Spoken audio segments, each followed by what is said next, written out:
Welcome sa Durs TV. Kung interesado ka sa ganitong news, huwag kalimutang isubscribe ang ating YouTube channel. Maraming salamat! Welcome po ulit sa ating panibagong update tungkol sa Kim Pao. Ihahatid ko po sa inyo ang pinakabago at pinaka-latest na mga kaganapan tungkol sa kanila. Kaya naman kung hindi ka pa subscriber ng ating channel, pindutin nyo na ang notification bell para lagi kayong updated sa mga balitang trending at napapanahon. So ayan, welcome back again sa ating YouTube channel mga kakimpaw, and for today's video, ang pag-uusapan natin ay mga importanteng ganap kina Kim and Paolo Avellino. So di ba napag-usapan natin kahapon yung tungkol dito sa color pink na polo shirt netong si Paolo Avellino, yung color pink po. And eto nga, meron tayong nabasa na pakita po kay Paolo Avellino na suot-suot itong shirt na to sold out daw agad mga kakimpaw. So, sobrang effective po ni Kim and ni Paolo maging taga-promote, no? Or taga-endorse ng mga product. Kasi biruin nyo, ilang minuto pa lamang sold out agad ito sa store. Sabi nga po, tsak dadami pa ang kukuha sa Kimpaw na mag-endorse ng mga product within an hour lang, sold out ang same brand at fashion na polo. Malakas sa madla ang Kimpaw, no further question. So, itong polo shirt pala na to mga kakimpaw ay nagkakahalaga po ng 12,500. Ayan o, di pala biro yung presyo niyan. Kahit simple lang tingnan pero grabe pala yung presyo at sold out agad. So, ganyan po talaga ang Kimpaw. 'Di ba? Marami kasi ang sumusuporta sa kanila. Kaya kung anong nakitang ini-endorse sa kanila, bibilhin po yan ng mga fans. Kaya nga lagi po silang kinukuha na mag-endorse or mag-promote ng mga brand kasi alam po ng mga advertisers na talagang maraming bibili. Pag si Kim at Paolo ang pinag-endorse ng product or brand.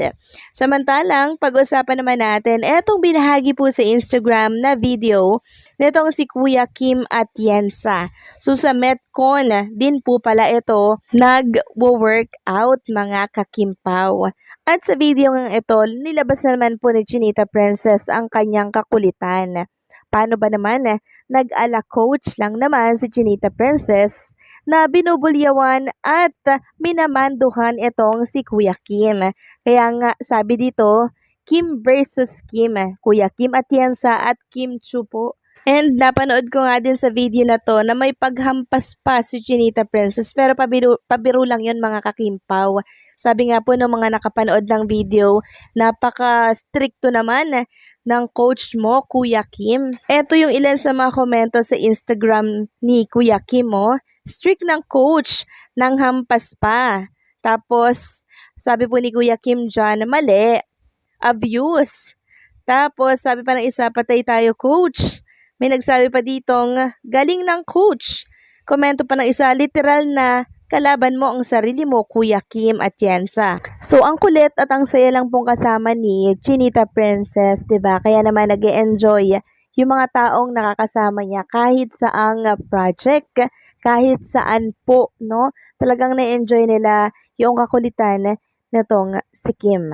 May nabasa pa nga tayo sa X, sabi po ng isang Kimpaw fan dito, paano kaya kapag si Pao ang coach niya, si Kimi? For sure, kahit ano paggawa gagawin nun. Pero pag si Paolo coach ni Kimi, nako baka si Paolo nagagawa ng pinapagawa niya kay Kimi kasi ayaw niya nahihirapan. So, nagkaroon na naman po pala ng workout si Kim and Paolo Avellino dito po sa Metcon. So, another bonding moment na naman ito. Hindi man po nagpapakita si Paolo Avellino sa mga ganap ni Chinita Princess. Alam naman natin na andyan lamang si Paolo.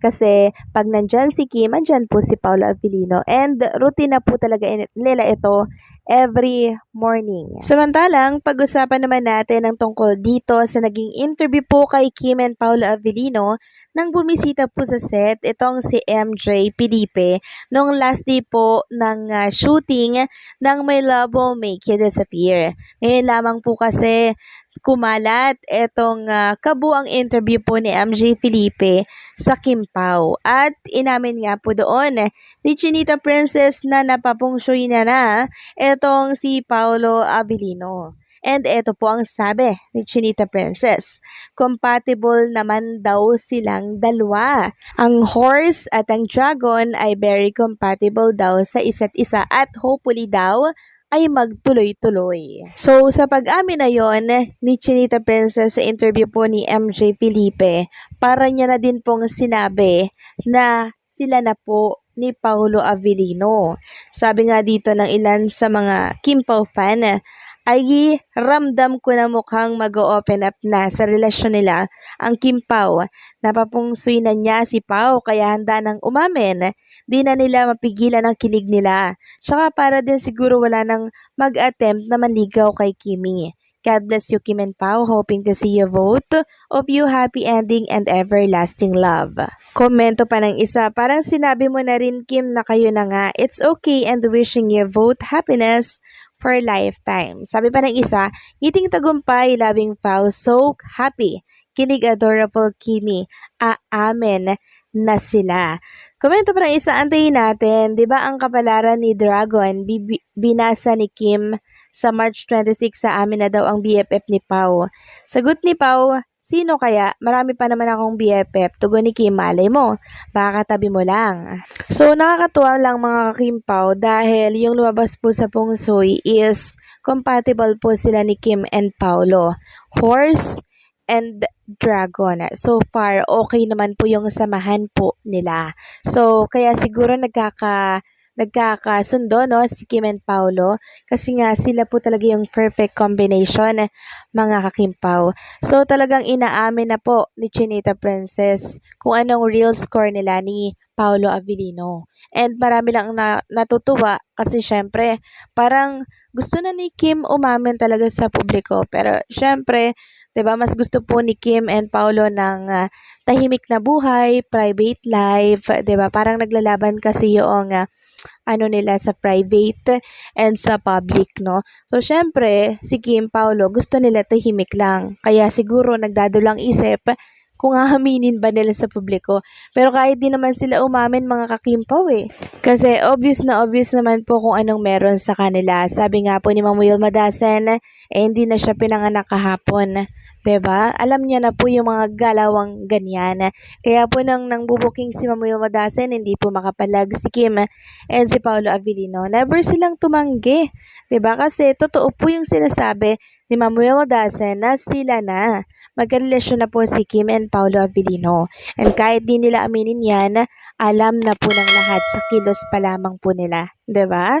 So hanggang dito na lang po ang update natin. Maraming salamat sa patuloy na pagsuporta. And don't forget to like, share, comment, and subscribe.